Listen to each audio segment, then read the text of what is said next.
Quand on aide les copains, on évite de tirer fort sur les épaules, ce serait con de déboîter une épaule dès le départ.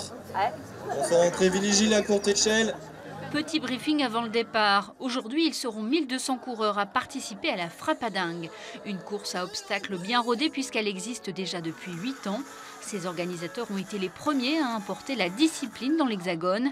Et ça tranquillise, même si certains ne sont pas plus inquiets que cela. Le fait que ça soit une grosse société, justement, pour vous, ça me rassure. C'est ce qui m'a encouragé à faire celle-ci, à choisir celle-ci.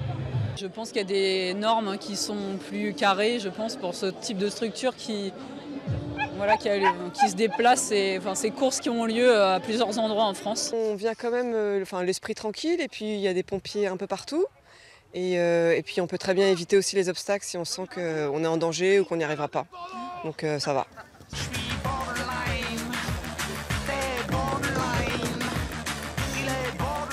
C'est la première fois que cette course a lieu aux Andelys. Ici, la mairie est co-organisatrice.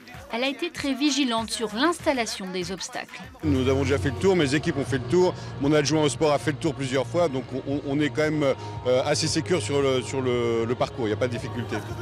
Sur 11 km, une trentaine d'ateliers dont chacun est vérifié annuellement par un organisme de contrôle se succèdent.